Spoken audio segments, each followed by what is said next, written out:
welcome back to the best division in football with your boys Awthentik and The Beard, the best television show not on TV. Definitely missed y'all on Tuesday, man. I had a prior engagement I had to handle, man. I totally forgot all about. But a big salute to everybody who was checking in, man, seeing what's good with us. But we back here for the Week 17 preview, man. The season is just flying by. It's kind of ridiculous, actually, to consider that we're Week 17 and we just have 2 more games left in the regular season. And, man, these are some very, very, very, very important games here. We got the Saints headed to Philadelphia to take on the Eagles one time. We got the Browns coming down here to D.C. to FedEx Field to take on the Commanders. The Colts are traveling over to New York to MetLife to take on our New York Giants. And tonight on Thursday Night Football, we got the Cowboys taking on the Titans. That's going to be a good game with a lot of players rested. Me and The Beard was talking about this off air. Caught me off guard 1,000%. But without further ado, man, let me bring in the best co-host in the country. I'm only going to get to say this 2 more times in the regular season before the Washington Commanders are booted out of the playoffs. I'm just playing, but y'all know what it is. Let me bring in the homie one time, man. Big salute to The Beard, man. How you living, bro? Man, you know, I'm a little nervous, to be perfectly honest with you. I am a little nervous. You know, there's just a lot riding on this game, and obviously, you know, we've made the switch at quarterback, and we're going back to your delight, I'd imagine. You know, not necessarily to my delight. I would have much rather have won the last 3 games and been with Taylor Heinicke than be 0-2-1 and have to go to Carson Wentz. You know what I'm saying? But yeah, you know, we're getting ready to go into the new year. You know, we got 2 more weeks left of the season. To be where we are right now with the NFC East is a dream come true for Awthentik and The Beard as far as the show goes. So I think that's one thing that I do want to just, you know what I'm saying, try and soak that in, that we're playing meaningful football this late in the season right now. So to me, that means a lot, obviously. And, you know, there's just a lot riding this week. I mean, it's insane. I mean, it's always crazy when you say playoff football before the playoffs even start, because, you know, for Washington, you have to win. You know, that's all there is to it. You have to win this game. So there's going to be some interesting matchups this week, obviously. And then for me, fantasy football, you know, I snuck out the absolute craziest win in the semifinals to make it to the championship. So I'm super excited about that. I don't have anybody going tonight.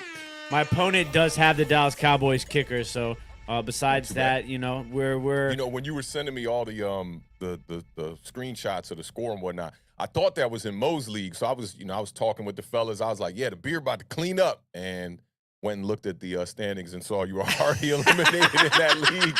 I was like, oh, I was tripping major right there. But that's what's up, though. You got one more league, man, you can possibly win. What's the payout in this league?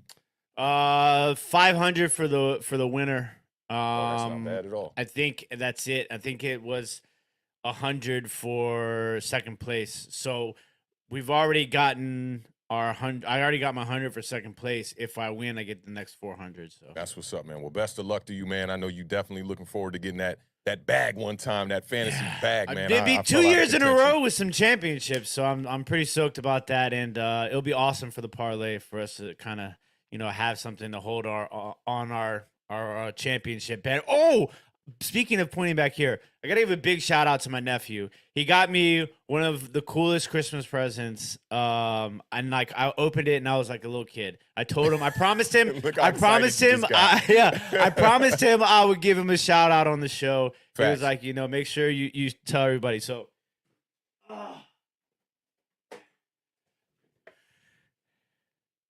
it's a Rudy Funko Pop. Ooh, that's fire right there. That's extreme fire right there. So super excited. Thank you, AJ. I appreciate the Christmas gift, buddy. It's so awesome. So awesome. I was super stoked about that. So. Yeah, Christmas was fire, man. I must admit, like I was telling everybody in the fam, I was like, I'm a very, you know, easy gift getter when it comes to Christmas. You know, you got the music stuff. You got New York Giants, very easy. So I got a bunch of dope stuff. I got a couple new hats, man, a couple T-shirts, man. I saw the other one that you were on China Reaction. Shout out to my girl. I love that one with the kind of like the bleach vibe up top. Oh, yeah. I almost wore that again, but I was like, let me debut the red. You know, I'm out here looking like Suge Knight one time. Y'all know what it is. Yeah, and then also last final non-football shout out. So tonight is actually right now my 20th high school reunion, but unfortunately, I couldn't make it because we have a very important week here at Awthentik and The Beard. So for anybody probably who's wasn't gonna pull up. I was gonna go. I was going 100% gonna go. Don't try to put this on me, man. So shout out to everybody from my high school class of 2002, Einstein High School. I wish I could be there with you guys, but I promise I'd tell everybody that I love you guys. Keep up the good work, and congratulations on making it 20 years. It's kind of crazy to think about 20 years ago. I was busting Bambas on the football field, you know what I'm saying? But that is really crazy to think about. I don't remember that. But yeah, big shout out, obviously, to everybody here who's watching us right now, the Awthentik and The Beard family, everybody on Facebook, Twitch, Twitter, and of course, right here, right now on the YouTubes. Don't forget to hit that thumbs up, everybody.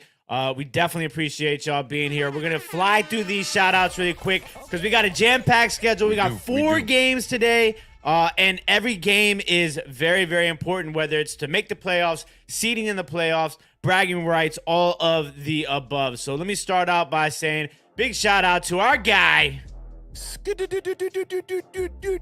Michael Knight in the building one time. What's going on, fam? Good to see you, Michael Knight. And big shout-out to Yam in Japan. Checking in. It's morning time now over there in Japan, so big shout out to our international viewership. We appreciate you as always, Yam. And from Yam to Stan, the man says, "What's up, fam? Hope all is well. Made the fantasy football championship just to not have Hurts, Pollard, Henry, or Watson." That's tough. I wish I could give you some words of advice, but there is some hope. You might have Jalen Hurts available, but Justin Fields is a great option to have. Obviously, he can give you those running points. And Hassan Haskins, I'm going to talk a little bit about him tonight. But Chuba coming off a big game last week, too. He might be able to do some damage. Man, Carolina been relying on that run heavy. Oh, and big shout out to The Beard for picking not only the Jacksonville Jaguars upset. I don't even know if that was this week or not, but also that was last week. Houston Texans upset. I picked what about the you remember all the Gardner Minshew stash twisting you were doing on Thursday's preview show? Congratulations. That was a huge win for Dallas Cowboys. I mean, Gardner Minshew played pretty well. He threw for like 350 yards and 2 touchdowns. 340 or something like that. Don't leave out the 2 interceptions, though, bro. Yeah, but you know, the Eagles defense was not playing very well in that game, obviously. Yep. Big shout out to JMO. Coach Taylor's in the building. Hope dialysis in the building too. Hope dialysis is going well for you, buddy. And speaking of my Cowboys family here at Awthentik and The Beard, big shout out to our guy Kai 001. Thank you for joining us as always. Hey, did you see the comment from Mark? I'm gonna get to it as soon as I get to his name in a couple of. He's in here as well? He's in here. Oh yeah, you knew he was gonna be. Big shout outs to Alpha Mason. Appreciate you stopping by. Big salute. Lou Mateo is in the building. What's going on, Lou? Pause right here on Lou Mateo. Lou Mateo sent me some heat from one of his homies on Instagram, tagged me in the video. At first, I thought it was Lou Mateo rapping. I was about to be like, Lou Mateo got bars like this, but it's a homie from Jersey. I don't got his name. I will make sure to get his name before the show's over so we can shout him out, bro. But like, big pun type bars. I mean, real delivery, real bars, man. I was highly impressed, man. Real like street gutter type of rap, man. I really enjoyed that, man. I love that. I love that. That's my stuff right there. So big shout out to Lou Mateo. Appreciate you as always. Marjorie's in the building, dropping Marge bombs. Thank you very much, Marjorie, for joining us. And big shout out to my guy, Mark Primetime 21, who threw the red flag. And apparently, throw the red flag. Apparently, I have picked the Cowboys to only win 4 times during this particular Thursday night show. I will say, is not mathing. I will say, prior to the beginning of the season, I did have the Cowboys with a winning record. Although that's why I say the math is not math. Like, you know, things change during the season. I think they'll win about 11, 12 games, and then here you are towards the end of the season, only picked them for 4 wins. You had them 4-11 right now. Well, yeah, I mean, you know, things change during the season. There's a lot of Cooper Rush doubt in the beginning of the season, you know. I picked a couple of good upsets, and, you know, but hey, shout out to the Dallas Cowboys for a big victory last week, and shout out to all the Cowboys fans holding it down here at Awthentik and The Beard.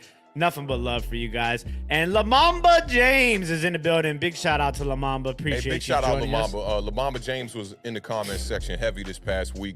Watched the episode from the Giant Overreaction and gave about like 10, 15 comments. I love when people do that, man. Y'all keep me up late reading these comments and whatnot, middle of the morning, whatnot, before I'm getting ready. So big shout out to La Mamba James one time in the building. Big shout out to Kyle Metcalf. Sebastian is in the building. Hey, says we got that Red Fire Giants hat going. Hey, appreciate it. You know what it is, man. Shout out to the Heavyweight ladies. champion of the world in the building. Appreciate you stopping by. James Funk checking in from Facebook. What's going on, James Funk? We Shout out appreciate James you Funk one as time. always. Zach says the Beard wants Kirk Cousins back on a 7-year, $300 million contract to bring Washington back to the promised land. That is like in the ultra mega bizarro world universe that I would ever want such a thing. Kirk Cousins is a good quarterback. I was about to say, be careful what you shun away, bro. I mean, that's a solid quarterback. Y'all had y'all franchise guy. Y'all had him. He was right there in your grasp.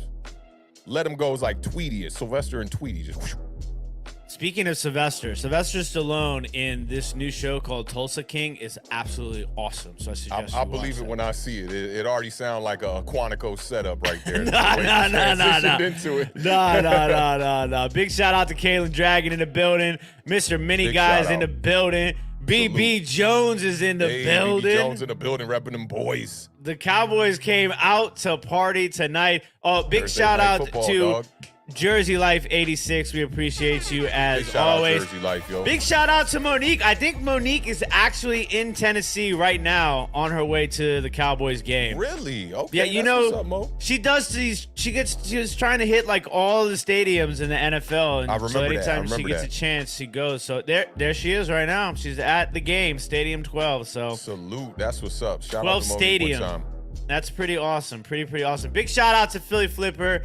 Appreciate you. I was actually on Philly Flipper's second channel, Philly Flipper Live, on Monday. We did a draft show where we aired grievances. It was pretty awesome. So big shout out to my guy Paul. That's what's up. Big Appreciate shout you. out Philly Flipper. I see Waterfly in the building. I see a whole bunch of people in the building. So we appreciate y'all joining us as always. Hey, so Lou Mateo's homie that raps, I definitely encourage anybody who's a fan of hip hop to go follow him. He's on Instagram actually at CF201. Definitely got some grown man bars, man. Like, I really respect the music he was putting down. A pleasant surprise when you get tagged in some music these days, because I hate getting spammed in music. But I clicked this one, I was just like, video to go along with it, but everything top notch. Big shout out Lou Check it Mateo, out. and big shout out CF201 one time. Big shout outs. All right, you ready to rock and roll, sir? I'm ready to go, man. Yeah, I'm ready to go. I'm ready to get this first game out the way. I'll keep it real with you. All right, let's talk about these Saints, man, traveling to Philadelphia to take on the Philadelphia Eagles one time.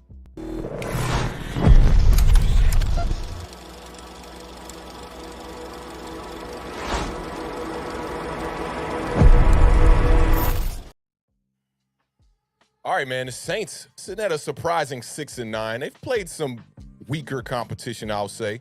Headed to Philadelphia to take on the 13-2 Eagles. Man, that must feel great as a fan to have your team sitting at 13-2. That's straight fire. Last week, the Saints beat the Browns 17-10. I did call that victory one time. The Eagles lost to the Cowboys 40-34 with Gardner Minshew at quarterback.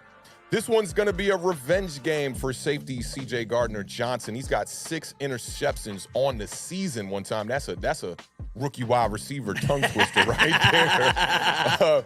The Eagles are still favored by 7, despite Jalen Hurts supposed to not be playing in this game. And the Eagles return home after 3 straight road games with the hope the next time they hit the road will be for the Super Bowl, because if they win all their games in the playoffs, they will all be at home the way that things are looking with the Philadelphia Eagles headed towards the number 1 seed. Now, the Eagles need 1 win or 1 Dallas loss in the last 2 games to secure the number 1 seed in the NFC. The Saints are still barely alive, which is kind of crazy, for the last wild card spot. So I know they're hoping for a Washington loss this week. They trail Washington, who is 7-1 right now by 1.5 games, and they trail Green Bay, Detroit, and Seattle by a game. All 3 of those teams, the latter teams, are all 7-8.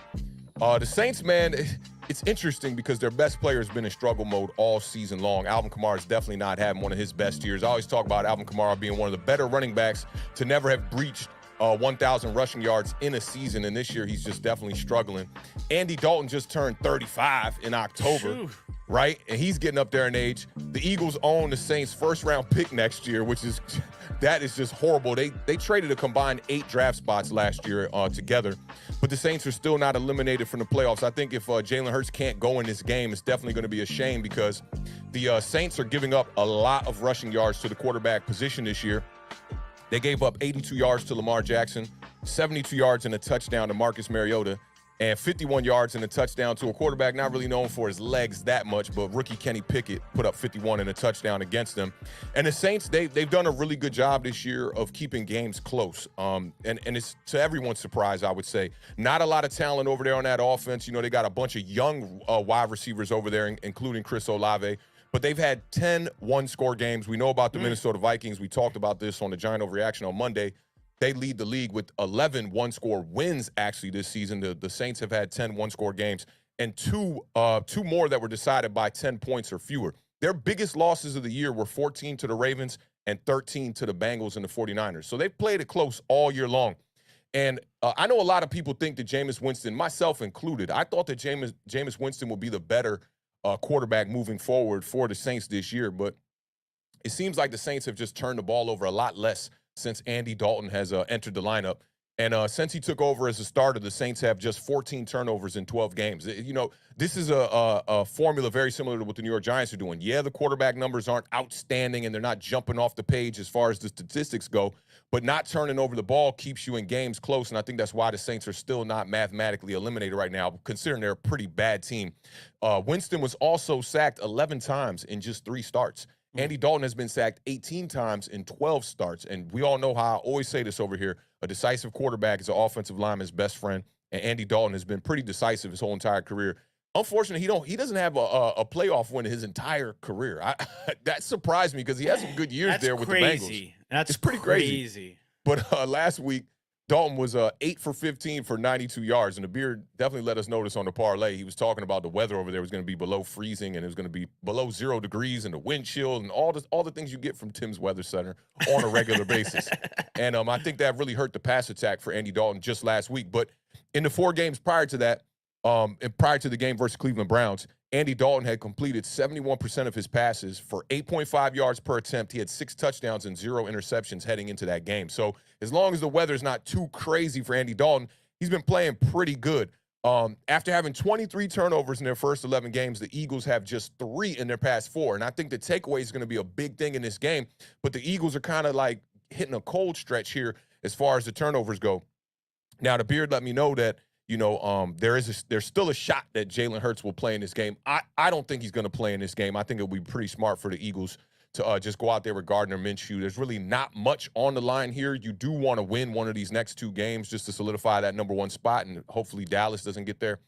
But Gardner Minshew, you talked about it. He played pretty decent last week, 355 yards. That's a lot. But we know how those games can be when you're fighting, you know, high-scoring games like that. You're going to be throwing the ball a ton. He had to throw it 40 times, had the 2 touchdowns, the 2 interceptions. And Minshew is a smart guy, man. You know, this is what I would do if they put me in a quarterback for the Philadelphia Eagles. I would target A.J. Brown and Devonta Smith, and he targeted them 20 times last week. They both went over 100 yards receiving last week as well. Smith had the 2 touchdowns. Dallas Goedert came back, had 3 receptions for 67 yards. And the Eagles were pretty solid considering that Jalen Hurts was not in the game. They were solid on 3rd down, and they were pretty solid in the red zone, missing their red zone maniac. They were 3 for 5 in the red zone, and they were 8 for 15 on 3rd down. Only 87 rushing yards between Miles Sanders and Kenneth Gainwell. And I think this game, I was talking to a lot of people about the Colts game and the Giants game on Twitter, and we were kind of like going over like what you really think a trap game is. And to me, this is really a setup for a trap game for the Philadelphia Eagles. I don't know if I'm going to go out on a limb and pick the Saints for the upset, but if Miles Sanders and Kenneth Gainwell can't get the rushing attack going and make this where Gardner Minshew can, you know, have a traditional style offense, you know, where he can be working off the play action, not having to drop back and throw the ball 40 times. I know the Beard's not going to like this. This is kind of a Taylor Heineke-esque kind of game plan you want to set up for Gardner Minshew, where he's throwing it maybe 28 times in the game, but relying more on the run. But before I give you my score prediction, I think that the Eagles are definitely going to have to get the running game going here because the Saints play teams close, and if you allow them to hang around, I think that this could be an upset. Yeah, it was interesting because when I was looking at the numbers, the Saints are pretty much, middle of the pack in most statistical categories as a team. The one thing that stood out to me, and you talked about it with the quarterback rushing numbers, is the Saints rushing defense. It's 23rd in the NFL right now. They're giving up 132 yards per game. And we already know Philadelphia can run the ball.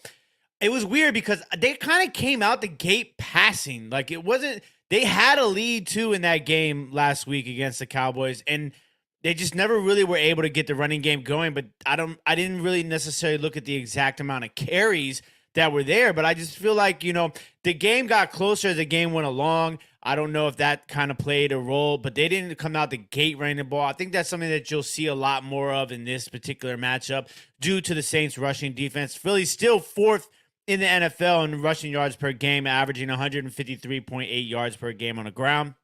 Now, this is the interesting matchup for me, and you talked about this, about how the Saints have been able to keep games close throughout the year. And a big reason, a big part of them being able to do that is their red zone defense. They have the fifth best red zone defense in the National Football League. They're only allowing opponents to score touchdowns 48.8% of the time in the red zone. But we already know the Philadelphia Eagles are the best red zone offense in the National Football League. They are scoring a touchdown 72.2% of the time when they're in the red zone. So to me, that's going to be the big matchup, is how, a good red zone defense fares against the best red zone offense. Whether Without it's their best red zone weapon. That's what I was going to say. Now, we're going to have to wait and see what's up with Jalen Hurts, because we know he did practice today. According to Ian Rappaport, he did look good in practice. But, that's just going to have to come down to game time decision whether coaches want to push him or not. You know what I'm saying? I'm sure Jalen Hurts will play if given the opportunity. The other thing is you have a big discrepancy in third downs here between the Philadelphia Eagles offense and the New Orleans Saints defense. The Saints have the 24th worst third down defense in the National Football League. They're giving up a 41.5% third down conversion rate, and the Philadelphia Eagles have the third best third down conversion rate in the National Football League, converting 48% of their third downs. So the red zone matchup, the third down matchup, those are going to be key. Obviously, I think if the Saints want to keep this game close, they're going to have to perform the way that they've been so far this season in the red zone. All that being said, I think Philadelphia really needs this game. It's almost like, okay, you win all those games, right? But the worst thing a team can do is go into the playoffs, injured or not. I don't care if you're injured or not. The worst thing a team can do is going into the playoffs like on a losing streak or losing a certain amount of games out of their last five. Definitely. Like if you notice, the teams that seem to do well in the playoffs are teams that are playing well at the end of the season. Cincinnati Bengals last year is a great example. Mm-hmm. They carried that momentum. The Rams are a good example, too. Rams, too, yeah. You remember how Matthew Stafford leading up, like, I'd say all the way up until about, like, the last 5 games of the regular season, he had this stretch where he just could not throw an interception. He was throwing interceptions all over the place. You could look at the Bucs the year before that, too, when they won the Super Bowl. They struggled. Remember, they played those 2 games versus the Saints in the regular season. They ended up losing those games. Got hot right there at the end of the season and into the playoffs, and the rest is history. Tom Brady gets another ring. And especially, they're playing for, at this point now, home field advantage. It's still on the table with that loss last week. So I think Philadelphia comes out and plays meaningful football in this game. It's going to be there's a lot of games that are going to happen this weekend that are between teams that aren't necessarily in it anymore. So I think this is a big game because the Saints have to win in order to stay alive, and the Eagles obviously need to win in order to, lock down home field advantage and have that momentum that a top-tier team needs going into the playoffs. So I'm going to take the Eagles to win this game by a final score of 27-13. I just feel like we've been being so conservative on these Thursday preview shows, man. This is an alley-oop for me to pick the upset, right? Gardner Minshew at quarterback. Something about this game tells me the Saints are going to win. I don't know why. I really don't know why. Coming out of that cold game against the Browns last week where they put up 17 points in the tundra, the freezing weather, I think they'll be able to put up some points in this game, and I think that their defense is probably going to play the Eagles a little bit better than the Cowboys played them last week. I'm going to go out on a limb and pick the Saints for an upset here. I think it'll be a close game. I'm going to take the Saints in this one, 26-23. Now, if Jalen Hurts does play? If Jalen Hurts plays, I got the Eagles. But I don't see Jalen Hurts playing in this game. Fabian says if Dallas wins tonight, Hurts playing. That's a good point, though. You sitting at home on a Thursday, Dallas get that dub. It's like, hold up, dog. I think I need to go out and get out here and get this W so we can get this home field advantage. I feel you on that, Fabian. That's facts.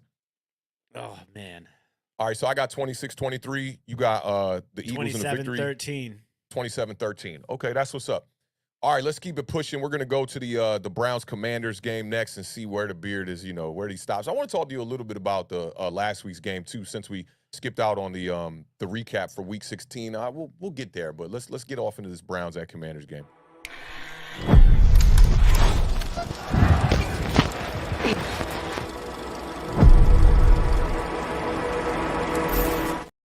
And I definitely just threw the Beard an audible right there because we were going to go Giants next. But I got up to the line and I said, got the one-on-one matchup right here, my man Terry McLaurin.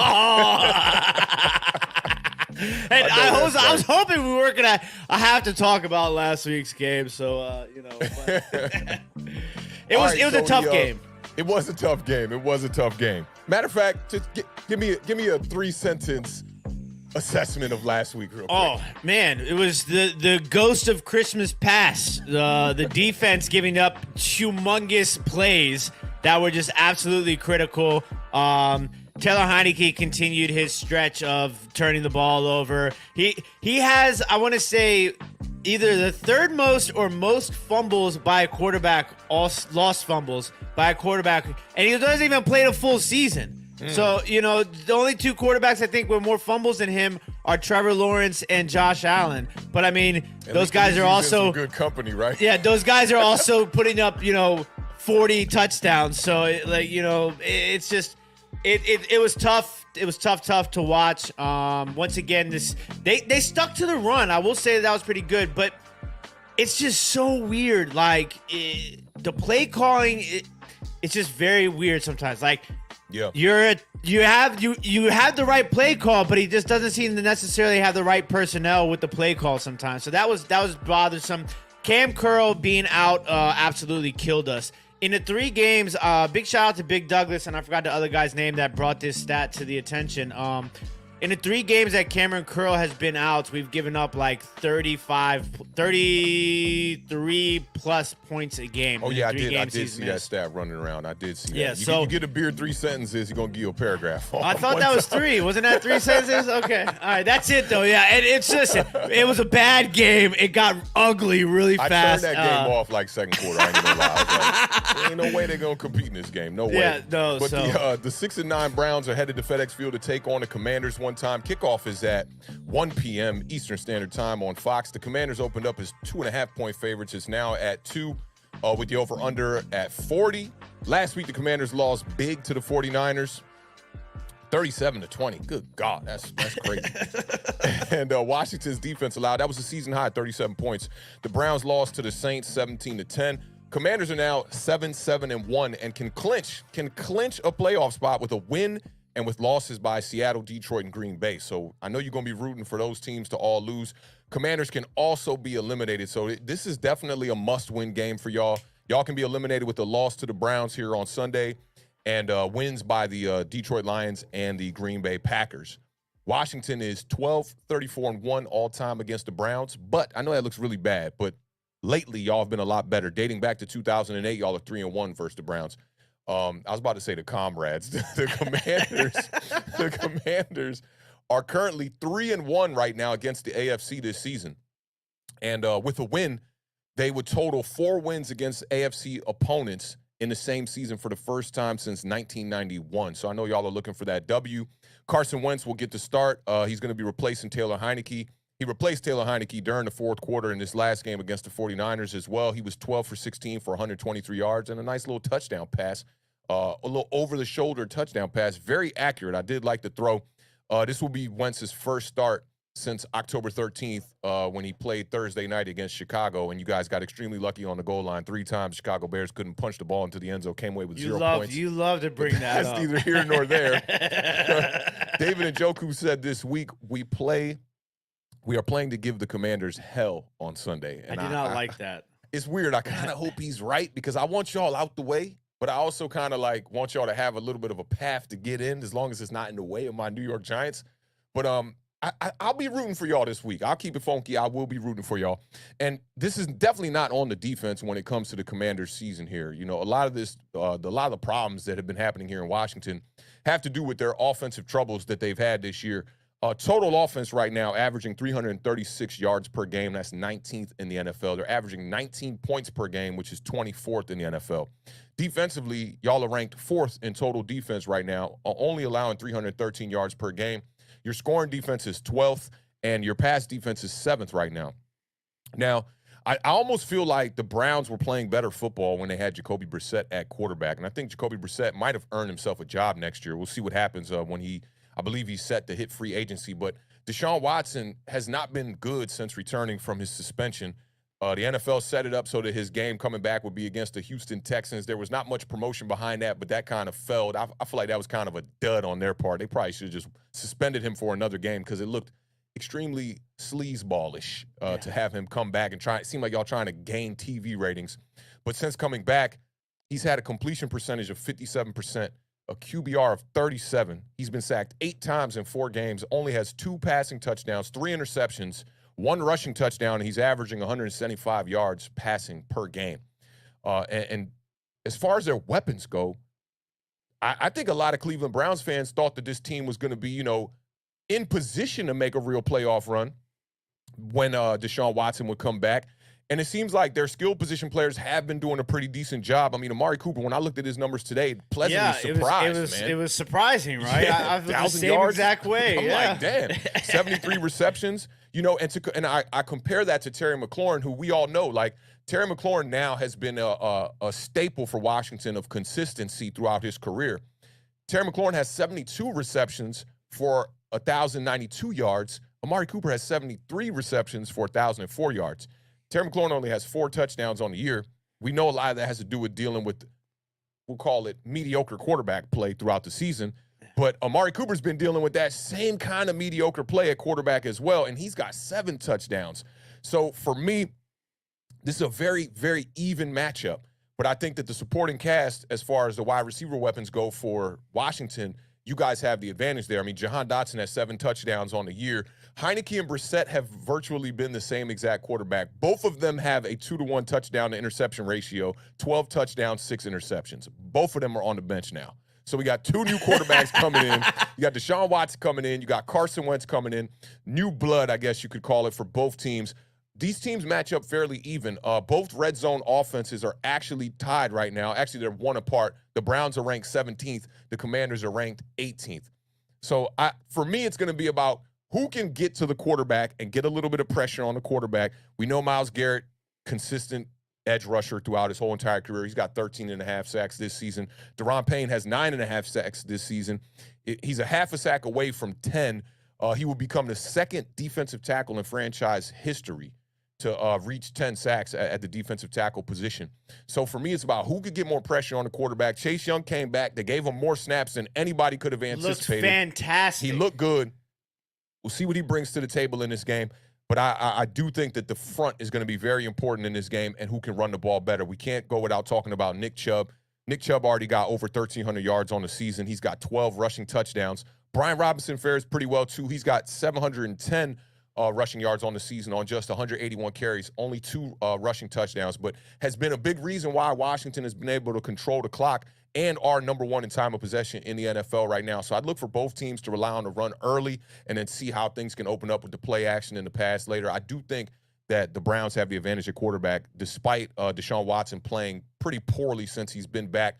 And I really don't know what to attest to that, but he hasn't gotten his feet, Rust. underneath. I think it's got to be, you got rust. I mean, he hasn't. I wanted to say that, but I ain't want to give him played in like almost 2 years. I mean, if it would have been like a year, yeah. But I mean, it was damn near 2 years since he last played football. So like, we both understand how good of an athlete and quarterback Deshaun Watson is. You know what I'm saying? Like, there's no denying his athletic ability as a quarterback. But it's just, I think it's a lot of rust. And I think chemistry too. For we're sure. Late in the season. Other teams have built up their chemistry, not only offensively with their wide receiver cores, but defensively as well, where everyone is at, week 17 right now, and Deshaun Watson is entering week 5. So, he hasn't had a chance to really build chemistry with these new wide receivers over there and whatnot. And We'll see. We'll see what he can do with Cooper. You know, to be honest, I think that's a nice little pairing. Amari Cooper, they traded him for a 6th-rounder. Yeah, And he's still a bona fide number 1 in this league. That was a bargain. Yeah, that's a bargain. So listen, for me, this is obviously going to come down to coaching once again. Like, you've made the switch at quarterback to Carson Wentz. Do not switch the game plan because you switched the quarterback. Okay. Okay. That's what I think is the most important thing is you know, there's going to be some tough matchups here. I like the way Carson Wentz came in and played, crushed it. Yeah. Credibility and rust. Yeah. Crusty. Shout out to I think that, you know, Chase Young coming back was just, it was great to see. Like, just great to see. He had a great deflection. He looks very, very fast. He was the highest rated defensive player according to PFF in that game for Washington. So it was definitely, It's great. We're gonna have Cam Curl back as far as I know. So that's gonna help. You know, we're obviously going to have to scheme against Myles Garrett, but I think that's the only, like, real thing that you're really going to be looking for on the defensive side for the Cleveland Browns. And I'm going to go over some of these numbers in a second. But, you know, for me, it's just I have to get that coaching stuff out of the way, you know. And for Washington Commanders fans, like, we are in a playoff push, okay? I don't want to hear the bickering because I went the whole season and I was cheering Taylor Heineke on. I know you guys are out there and you love Taylor Heineke, but Carson Wentz is the quarterback right now. So, you know, we got to put our hope and our faith into Carson Wentz. And a lot of people are just kind of hoping that he chokes so that they can be right. And I know as Giants fans, you know exactly what I'm talking about because there's a lot of people out there with Daniel Jones in that sort of situation. For sure. So it's just, I think, and, you know, I would be messed up to not mention that very Patrick Mahomesian like play that Carson Wentz made he last week. always trying those plays, getting tackled, people pulling off his jersey. He's going to try to switch hands and flip it with his left hand. Oh, my God, it was fantastic. I wouldn't put that in that Patrick Mahomes bracket, though. I don't know, do that. man. Don't You do listen, that. I had to. It was too easy to not. But, yeah, so I think we're going to be okay. And then we're going to go ahead and jump right into this roadmap. I'm going to give you nuggets and roadmaps together. It's like going through the drive-thru at McDonald's and crushing a 6-piece at the red light. So let's go ahead and get into it. Let's do it. Yeah, you get on the freeway. What? No, turn right. Get out of the lane. No. Okay, get procedure. Just get out the lane.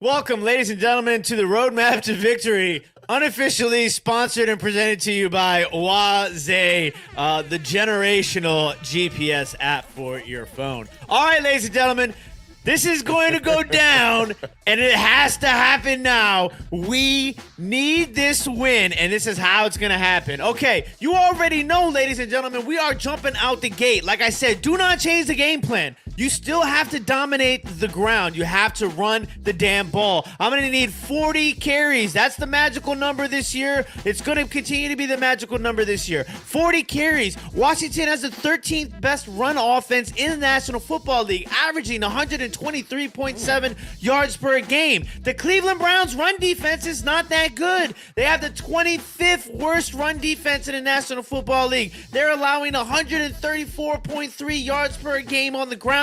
Take advantage of that, Washington, and run the damn ball. Up next, one of the main reasons outside the turnovers we're going to Carson Wentz is because we haven't been able to score any damn points. You got to score points. I'm going to need at least 24 points from the Washington Commanders in this game, okay? Right now, Awthentik mentioned it. We're only averaging 19 points per game.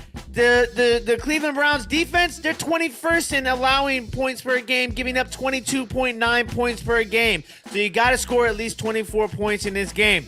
Now, you know how you score points? You finish in the damn red zone. Hopefully, Scott Turner can find a way to call good plays in the red zone, and we can have Carson Wentz execute them. We all have seen Carson Wentz blunders in the red zone, a la the Tennessee Titans game, and I will put that on Scott Turner and his play calling inability, I should say. So in this game, we need to turn that inability into an ability. Okay, Scott Turner, call some damn good plays in the red zone. Carson Wentz has to finish in the red zone. We are scoring 52.5% of the time in the red zone, which is around 20th in the National Football League.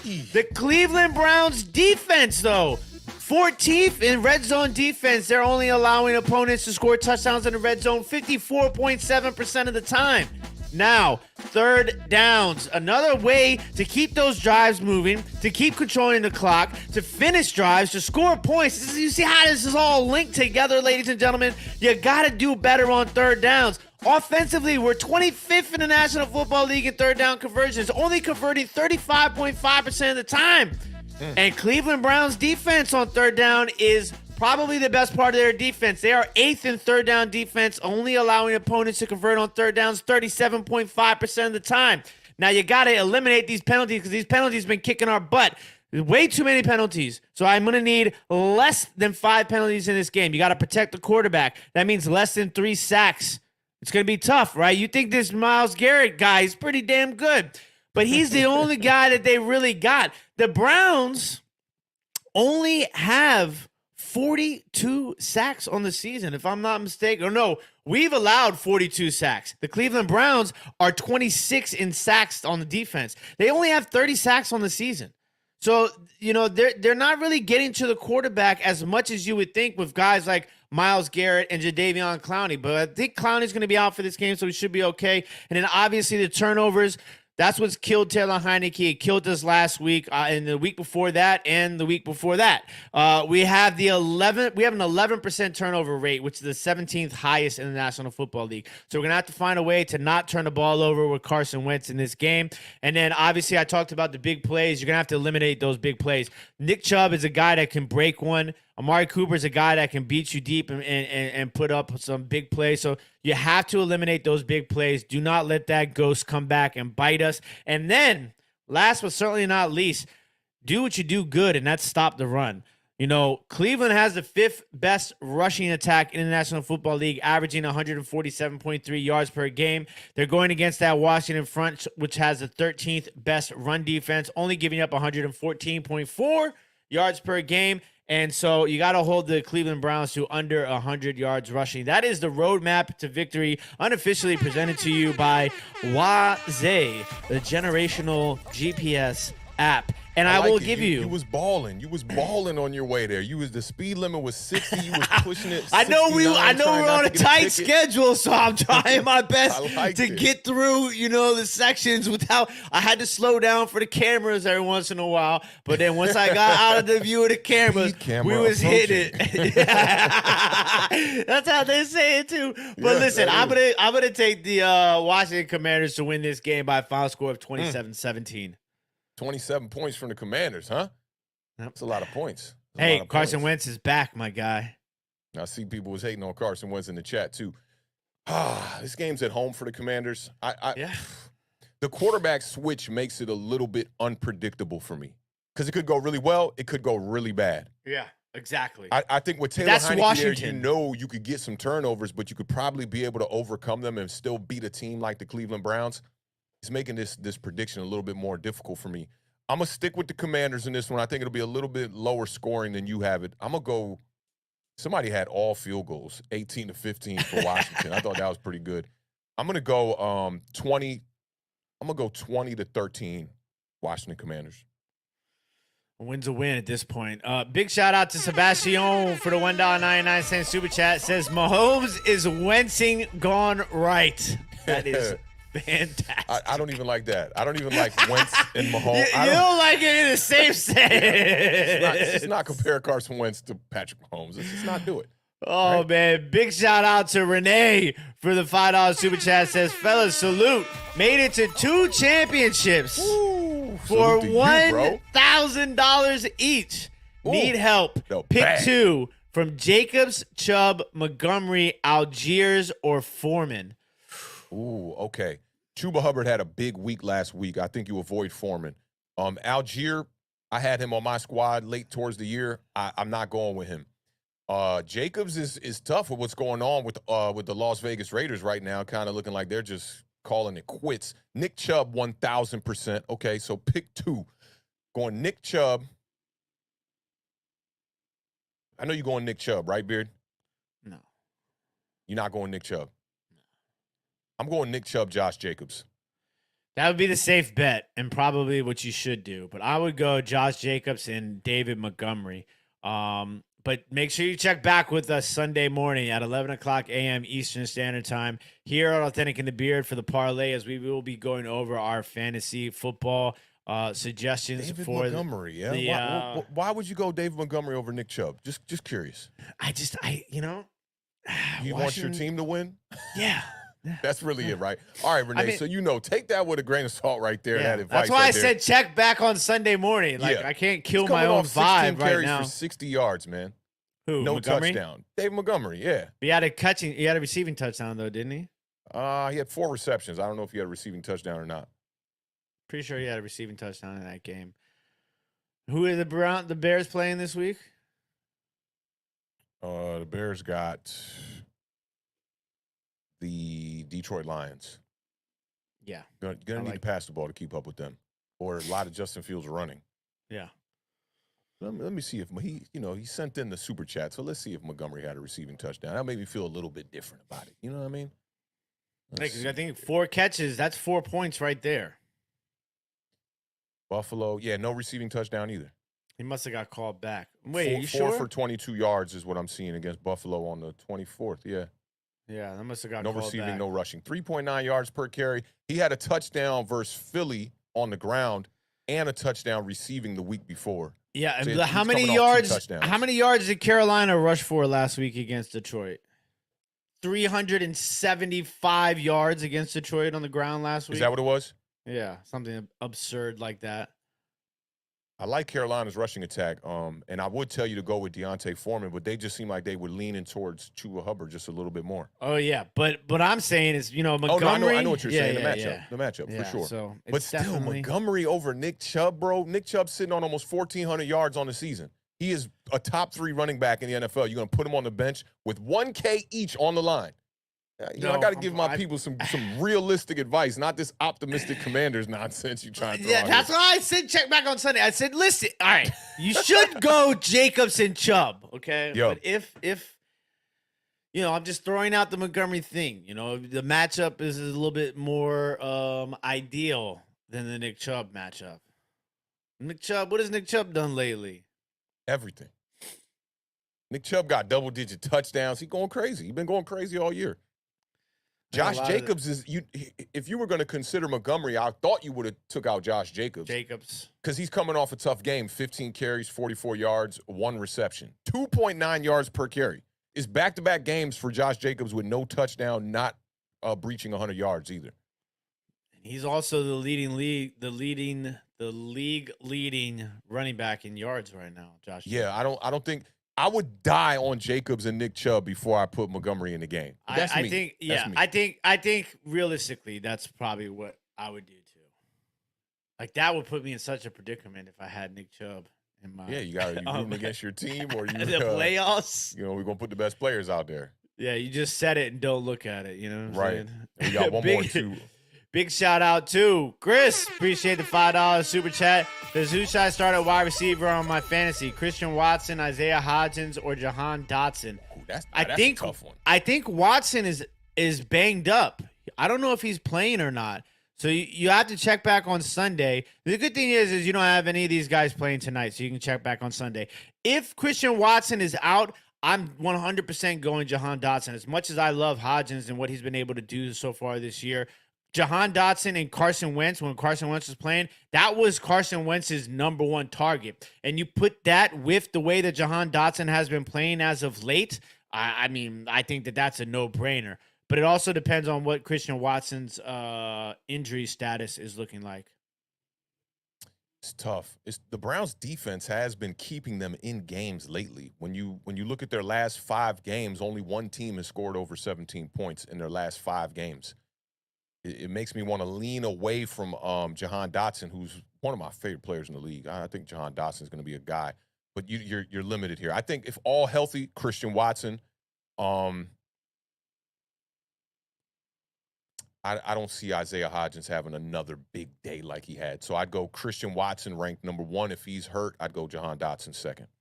And one more really fast before we get to the last one. James Funk says Pollard is out. Who slides in? McKinnon, Montgomery, Algier, or Mostert? I'm going with McKinnon. McKinnon is been a PPR freak as of late, running the ball and catching the ball. But once again, you have to. For now, you can put in any of them just to hold the spot because Pollard's out, and then Sunday you can make your decision. But I like McKinnon in that situation. Yeah, I think I'm going McKinnon. It's weird because Mostert had that big game 2 weeks ago against the Bills where he got over 130 yards on the ground, but they're probably going to try. Farewell. They're probably going to try and run the ball a lot this game too because Tua's out and Bridgewater's starting. Yeah, I'm feeling sorry for Tua, man. Yeah, the concussions are piling up for sure. And big shout out to BK23 for the $4.99 super chat. Says DJ, top 15 quarterback in the league right now this year, and which quarterback has done more with less? More with less. I think DJ's probably at the top of that category. You could maybe put Lamar Jackson up there, who had his team at 7 wins before he went out. When I look at the Ravens' victories, man, I'm like, it's so surprising because in the beginning of the year, they pretty much gave away 2 games to Miami Dolphins, who scored 4 touchdowns in the fourth quarter, and then Lamar Jackson's blunder against the New York Giants in the fourth quarter where he ends up throwing the interception, and then Kayvon Thibodeau with the strip sack. So they lost 2 games right there that they really had right in their hands. But I think that they've already clinched the playoffs now. I think they're sitting at 10 wins now already. 9 or 10 wins. The Ravens, yeah. I got to double check, but 9 or 10, yeah. Yeah, sitting on 9 or 10 wins. So that's really the only team I would say. Or you could look at the Tennessee Titans, too. When Ryan Tannehill was healthy, he was doing a little bit with nothing over there. You got Robert Woods, who was their leading wide receiver, and his numbers don't equate to what we have as a wide receiver. Like 400-something yards. It's like 400-something yards, yeah. It's not good. And 1 touchdown. So, I mean, I think – but then they also have Derrick Henry. We also have Saquon Barkley. Yeah, and the Ravens 10-5. Appreciate you, Kai. Yeah, they're probably the most surprising team, man, considering Lamar Jackson has been hurt now for a couple of weeks. They ended up winning a couple of games where they didn't even score like over 17 points. They ended up winning those games. So, DJ being a top 15 QB, I'd say he's right on the cusp of it. Yeah, I think he's right there. He's somewhere in that top 15 possibly. Yeah, I'd have to really look at it and dive into it, but I think he's close to top 15. Yeah, he's sniffing around. It's going to be a fun offseason, ladies and gentlemen. You think Tua should consider retiring? That's what Kai's asking in the chat. I mean, you consider it. You do. Now, I'm not a doctor, so I don't want to. I'm not one of those guys that's going to pretend to know what I'm talking about. I think in any circumstance when you suffer that many head injuries, it's definitely something that you might consider. But I think it's just the severity of a concussion can vary. So I think that's something you have to look at. Obviously, he had that one really bad one. But I'm nobody to tell somebody they should consider retiring or not to consider retiring. That's a personal decision. It's a medical decision. I'm not one of these jabronis that's going to sit up here and pretend I'm Doogie Howser. Jabroni. Or, Jabroni. I like that word. Haven't heard that since the Rock Maivia. I mean, I just go off the doctor's advice here. If they're saying, hey, you have a possibility of this, that, and the third happening, then take their advice, and make the best decision moving forward. But as far as, what's happening with him this season, I feel like when the hits that he's taking are not like when you saw Russell Wilson get knocked out on that Thursday night game and the helmet slams into the ground with body weight on top of you, you understand the concussion. With Tua, half the time he's getting concussed, he's like being pushed over and falling back and allowing the helmet to smack against the turf.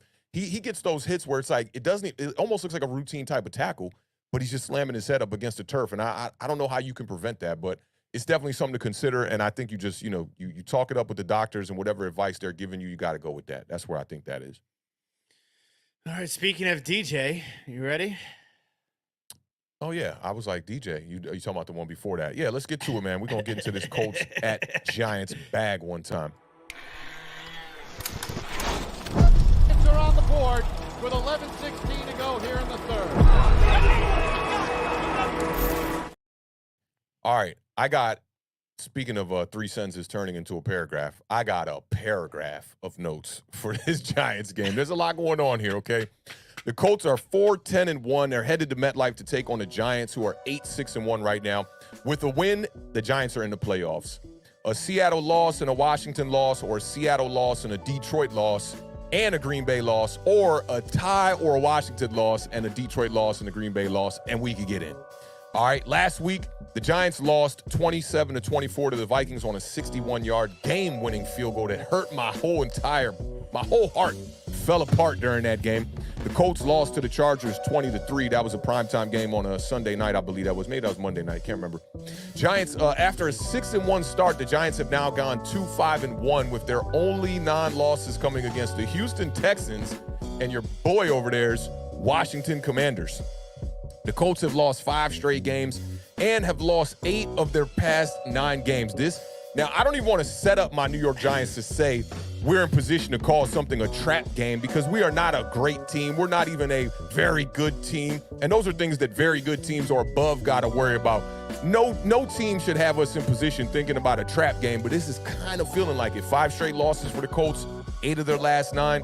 They were 3-5-1 under Frank Wright before he was fired, and now they're 1-4 under Jeff Saturday. This week, this is some good news right here. The Giants signed offensive lineman Wyatt Davis to the practice squad. He's Alvin Mack's son, actor Dwayne Harris. And Alvin Mack is the greatest linebacker to ever play at Eastern State University's Wolf Den Stadium. You write that down and you know what's good. Now, we also got injuries with Xavier McKinney, who was back in practice today with his hand wrapped up in what Brian Dable called a contraption. Looks like they taped all 4 fingers together. We're hoping that he'll be able to play. We're also hoping that Adoree Jackson will be able to play in this game too. He's got a shot to dress on Sunday as well. Now, Bobby Skinner posted some interesting stats with Adoree Jackson and Xavier McKinney and without them. In 8 games with Adoree Jackson and Xavier McKinney, the Giants defense is allowing quarterbacks to complete 58.2% completion percentage, 219 yards per game, and 6.7 yards per attempt.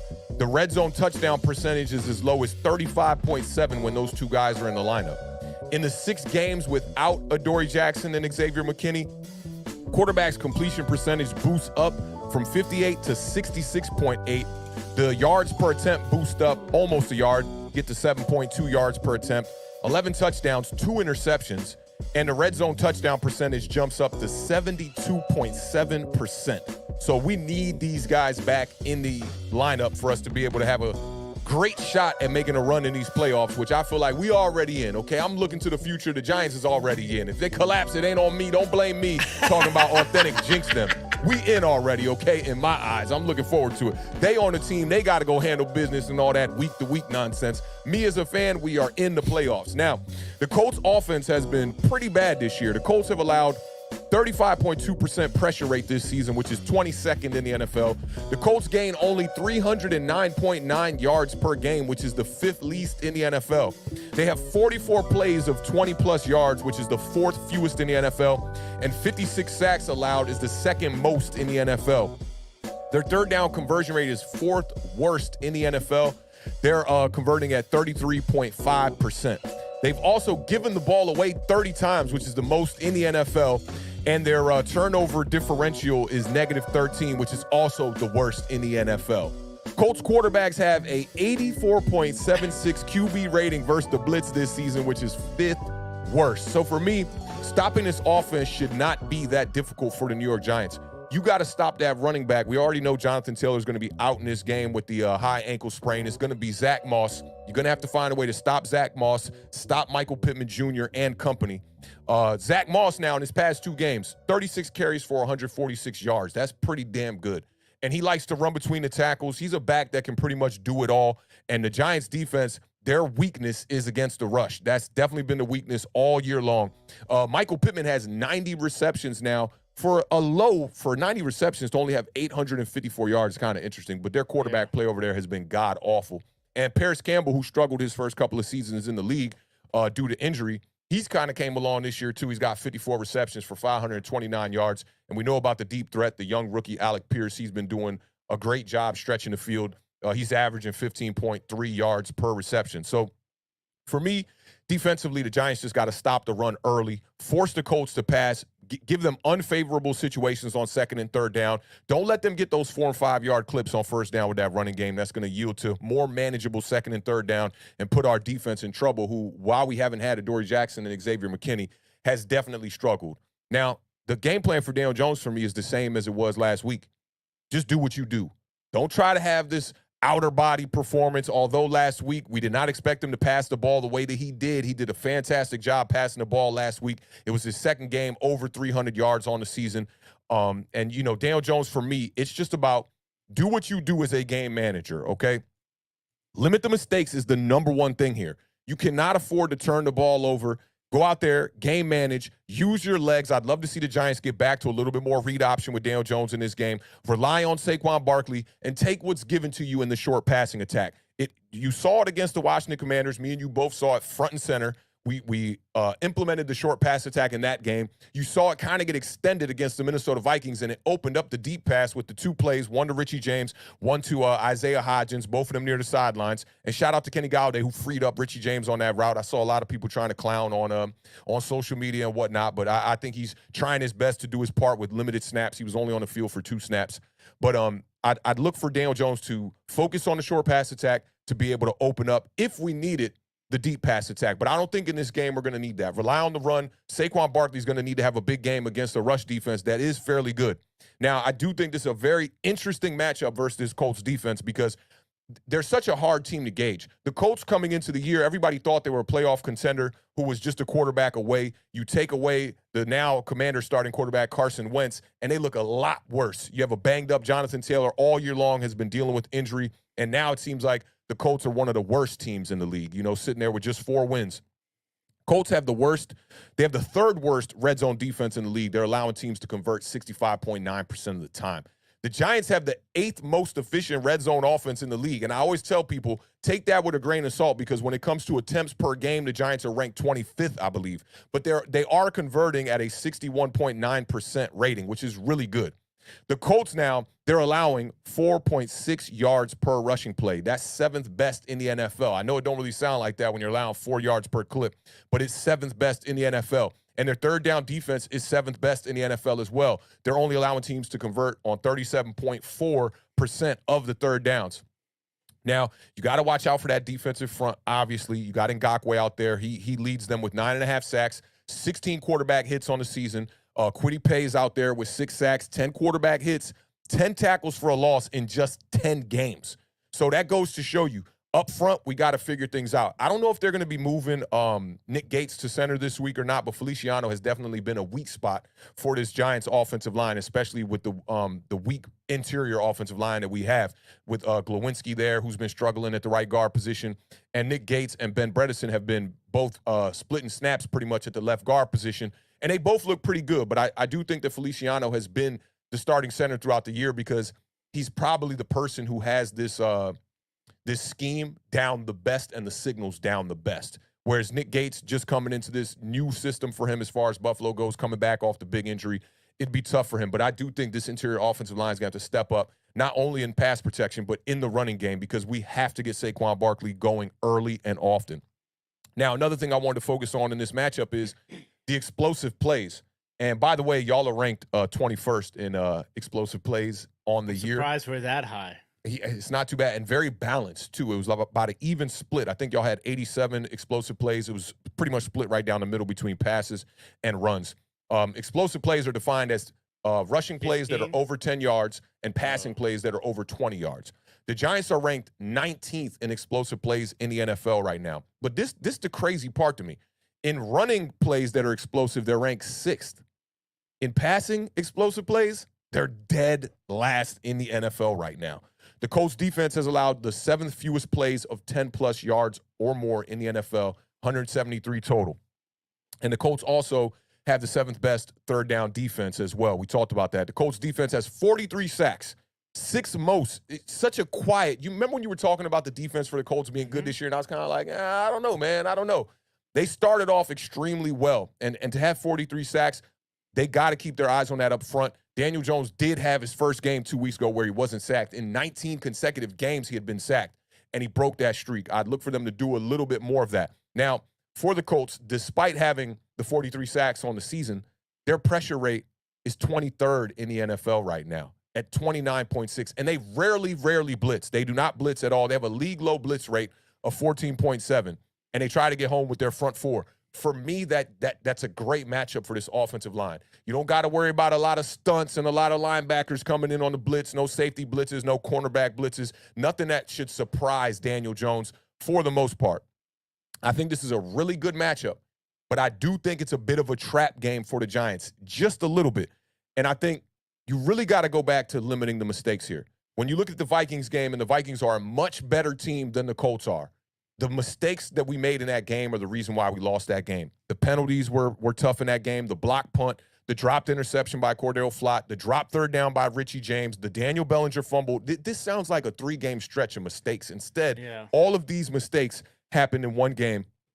And we can't forget the Daniel Jones interception, obviously, where he threw it behind Isaiah Hodgins on that crosser route. So for me, this is a bounce-back game. The Giants offense needs to – let's not get cute and try to do all this passing stuff. And I talked about this on the Giant Overreaction.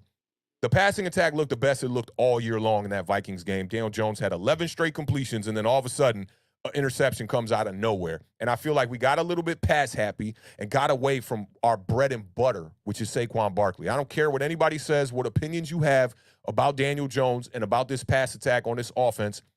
This offense is built to run through Saquon Barkley. So continue to do that in this. And I think this game should be a easy, no-brainer win for the Giants. And I'm going to give you a score right away. I know we're getting pressed for time here. I think the Giants are going to win this game. I think it's going to be close. I'm going to say it's going to be 20. I want to go 20-14, but something in me says it's going to be a little bit closer.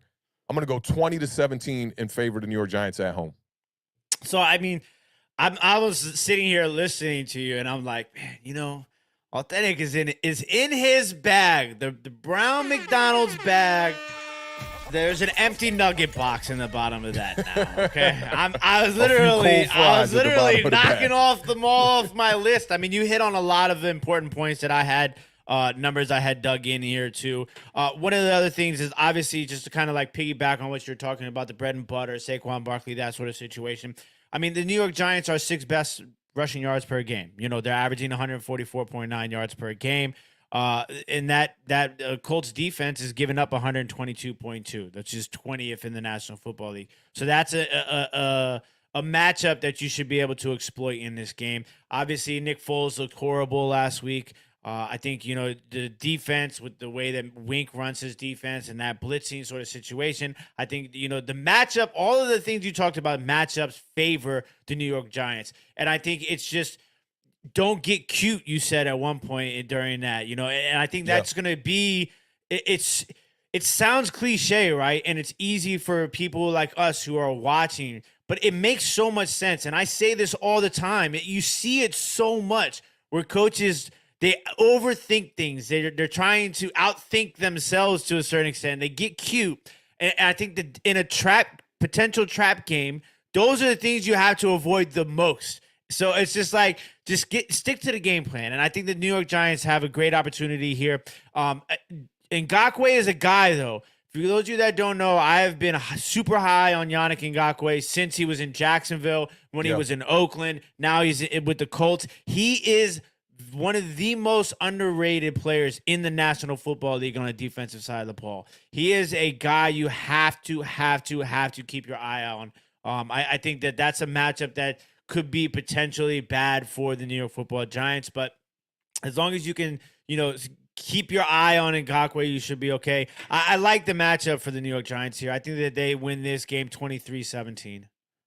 I like it. So 20, I got 20-17. You got 23-17. So relatively close there. And we got about 5 minutes before we get to kickoff between the Tennessee Titans and the Dallas Cowboys. So we definitely going to make sure we run through this one and get y'all up out of here, man. Big salute to the Giants gang in the building one time, man. It's good to be back here live. You know, we was, not live since Monday. It's only been 3 days. Felt like it was a whole damn feels week like the way a we've been week. cranking out 4 shows a week here, man. So salute to all of y'all rocking with us. I saw someone in the chat say that a lot of people are going live tonight, so we Omega. appreciate y'all, keeping multiple tabs open, supporting everybody across the Giants community and across the Commanders community. Big shout out to y'all. But let's get off into this last game. The Cowboys are headed to Tennessee, and Monique's going to be sitting front and center for this one to take on the Titans one time.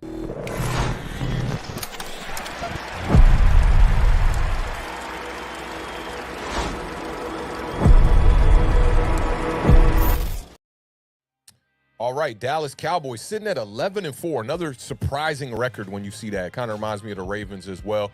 The Titans are sitting at 7-8 now. I feel like the Titans were just like 7-4 like 2-3 weeks ago, and now they're sitting at 7-8. Jaguars are definitely on their tails here. Last meeting between these two teams, the Titans beat the Cowboys actually 28-14 on November 5th. 2018, that was in Dallas. Last week, the Cowboys beat the Eagles 40-34. The Titans ended up losing to the Texans to get the Texans their second win of the season. They lost that game 19-14. The Cowboys are going for consecutive 12-win seasons for the first time since 94-95.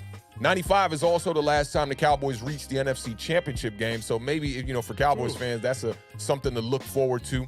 The Titans are looking for a W against the Cowboys to keep pace with the Jaguars. The implications of this game would be only for the tiebreaker, so that's really it.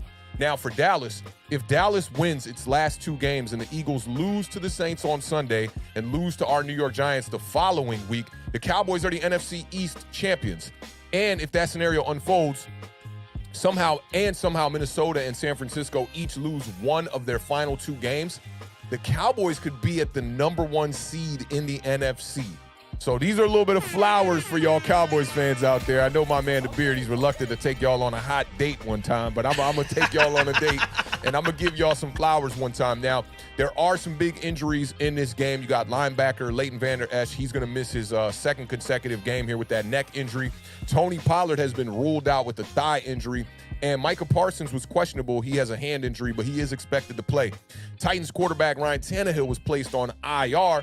I thought it was going to be my guy Malik Willis, but I guess, since he hasn't been playing so great, he's got 3 interceptions, 0 passing touchdowns, 1 rushing touchdown on the season, that Coach Vrabel was like, man, we're going to bring in the homie Joshua Dobbs, who's going to get the start tonight. To my surprise, when The Beard told me about this, shout out to Marjorie one time with the bombs in the building. And so we're going to have Dobbs, no Malik Willis.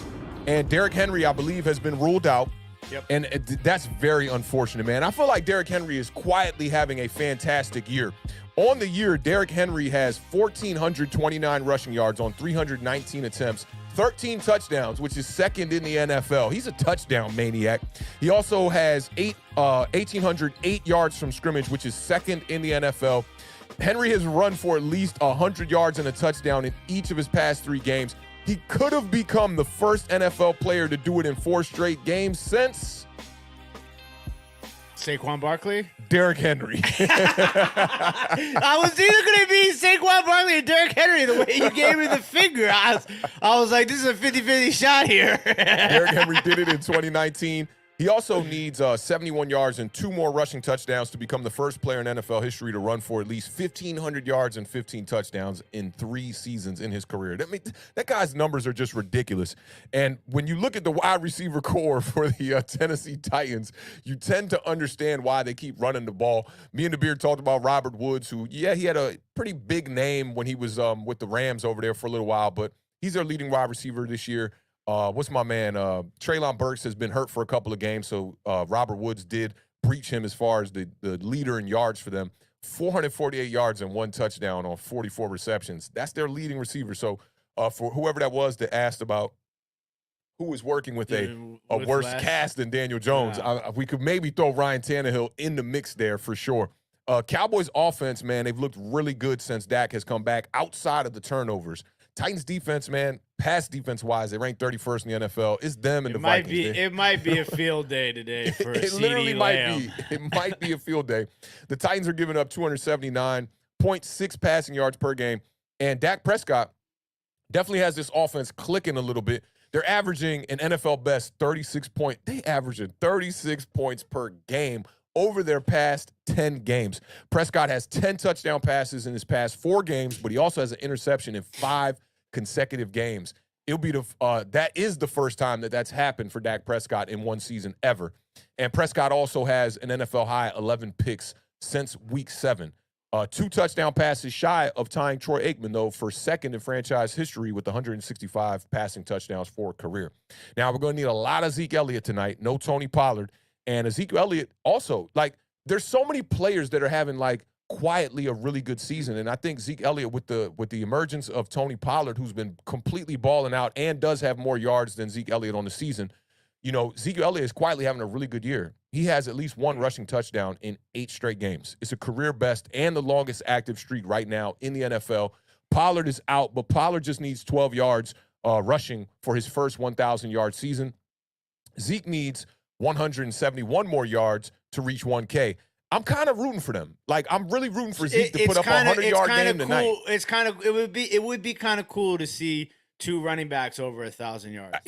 I wonder who the last team is to have 2 Because running backs over we 1,000. love running the ball. We're a run first podcast. Now both of us can't say we love the Cowboys. No, we can't. We know how the beard goes. That's why I said we love running the ball. You know what I'm saying? We're a run first podcast over here. But, we're a run first podcast. Yeah, so I'm hoping Zeke has a big game. And just to add this out there, CeeDee Lamb, I think, has, you know, put the button on. He is a number 1 wide receiver in this league, you know. Yeah, 91 receptions on the year on 135 targets, 1,200 yards, 8 touchdowns. He's averaging 80.5 yards per game. He has 3 games over 100 in his last 5. And you remember he started off the year, he could barely get over 100 yards in the first, 8 games. And CeeDee Lamb is 9 catches from being the Cowboys' first pass catcher with 100 in a season since. This was Michael a trivia Irving? question. This was a trivia question one night. Oh, it's not Mari Cooper, Michael Irving, 100 receptions for the Cowboys. Drew Pearson. That's it. Strike 3. Jason Witten had 110 in 2012. Beard? And the Cowboys defense leads the league in forced turnovers with 30. They also had 34 in 2021. 64 takeaways in 2 seasons under defensive coordinator Dan Quinn. It's the most for the Cowboys since they had 74 in 1986. So remember they were the worst defense in 2021? Literally what I was about ready to say. It's kind of crazy to think about where they've come since then. Really crazy, man. And, you know, the Titans, they have the 2nd ranked rush defense. So I do think it's going to be a lot of Dak airing the ball out tonight. And, you know, I would have looked for Pollard to have a big day in this one, but since he's going to be out, I'd look for Zeke Elliott to, you know, carry that load in the running game. But it's going to be tough for him to get over 100 yards against this Titans defense. This Titans defense is extremely good.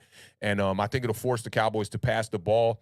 The X factor in this game could be Joshua Dobbs. I always thought he was a decent backup quarterback, you know, through his tenure. I believe he was with the Steelers for a while and with the Ravens, I think, for a while. And I liked him. I think he has good running capabilities. He is the wild card of this matchup, but I'm going to still take the Dallas Cowboys to win this one. And they're kicking off here just in a second, or have just kicked off. I'm going to take the Dallas Cowboys to win this one. I think it'll be they're going to put up over 30 because the Cowboys have been scoring a ton of points. So give me the Cowboys 34-21. You know, wild cards, I did want to give a big shout out to Caden because, you know, I'm assuming Caden is a Cowboys fan. But Malik Davis is a very, good replacement for Tony Pollard. If you guys haven't watched a lot of Malik Davis, he has gotten some burn at times this year and has looked really good. You know, I always kind of like to watch the guys nobody really talks about. That's fun for me. So definitely keep your eyes on Malik Davis. He's a ball player. And then from the Tennessee Titans, Hassan Haskins. He's a rookie out of University of Michigan. Running back, right? Running back. He will be carrying the load for the Tennessee Titans tonight. He's definitely has the potential to have a really good game. He is a good football player. So he's another guy I would keep my eye on in this game. It's Hassan Haskins. But like you said, it's just too many injuries, too much. Like for me, I picked the Cowboys to lose, right? But there's a reason to. There's absolutely no reason for me to pick the Dallas Cowboys to lose this game tonight against Joshua Dobbs, no Derrick Henry, the worst pass defense when Dak is clicking. The only way the Dallas Cowboys can lose this game tonight is if they go out and they just drop the ball and beat themselves. That's the only way. And we've seen it happen before, but I don't think it happens tonight. I think the Dallas Cowboys roll tonight amongst all the Cowboys fans here in the chat who think I'm going to just pick you guys to lose all the time. Dallas Cowboys win tonight by a final score of 31-13. I like it. I like to score too. I'm doing a little bit of digging here on 1,000-yard rushing duos, and it's only been done 6 times in NFL history. Dating back to 72, Zonka and Morris did it. The 76 Steelers had a pair with Harris and Bleer. The Browns had Mack and Ernest Biner. That was a good tandem in the 80s. Yeah. The 2006 Falcons did it with Warwick Dunn and Michael Vick. Ooh. And the 2008 New York Giants. Brandon Jacobs and Ward both had 1,000 yards that season too, man. So shout out to Derek Ward, man. Very unsung running back for the New York Giants. And the last team to do it was the Carolina Panthers. They did it in 2009 with Williams and Jonathan Stewart. Jonathan Stewart, yep. Yeah. Big shout out to our guy who's here to let you know. Two-toe! With a $4.99 cent super chat says massive salute and respect to Awthentik and Beards and all diehard Giants fans in the house. Happiest holidays and God's blessings for everyone. I like that too. And F all Boyds. Salute Italy. Yeah. It went from being real pleasant to like real Tudo-ish. Big Tudo, shout out, Tudo. We appreciate you, buddy, as always. Hope all is well with you and your familam in Italy. Big facts, big facts. Most people All picking right. Dallas, I see in the Yeah, chat. they are. I think the Titans can put up a good fight. We'll see. The Titans will have to play a virtually flawless game, and they would hope that Dak Prescott and that offense turn the ball over a few times, get him some short fields. It's going to be interesting. It's going to be interesting, man. It's good to have some football, man. That 30-plus points per game over the last 10 stretch is like, and Washington's averaging like 12. That's why I think the Cowboys are really going to be a problem in the playoffs. If their defense can really get it together, dating back to like, what was that, 2 weeks ago when they played the Houston Texans. Remember, we were both talking about like, how would that loss, help them or hurt them? And I thought it could help them. And they end up losing to the Jacksonville Jaguars the following week. But if they can get that defense in line, man, their offense scores a ton of points. Yeah, Get just that can't defense turn the right, ball over. and That's don't the turn big the ball thing. over. That's the big Literally thing, what I was man, gonna with say. them. Yup. Yeah, they're a scary team, and when you break down that scenario of the possibility of them getting a 1 seed, it really kind of brings to light how good they can be. And that's something Yep. I've said all season long. Is like they can be great. It's just they get in the way of themselves sometimes. So it'll be interesting to see how that unfolds moving forward. This is facts, man. But definitely appreciate all of y'all rocking out with us today on this Week 17 preview edition. Make sure y'all check us out on Sunday. Everybody's going to be in their fantasy championship, so that's going to be a real laid-back, chill show. If you need any advice or you want to just come and chop it up with us, make sure to pull up Sunday at 11 a.m. Eastern Standard Time. It's about to be go time here, man. If the Washington Commanders and the Giants can both get wins here, I'm going to feel real good going into Week 18 here. Maybe some extra content.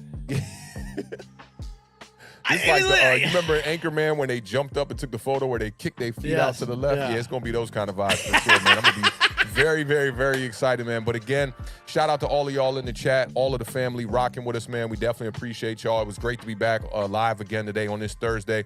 Again, pull up on us on Sunday. And y'all know what it is over here at Awthentik and The Beard, man. Keep living those dreams. Keep raising that bar because the universe flows in Technicolor and surround sound.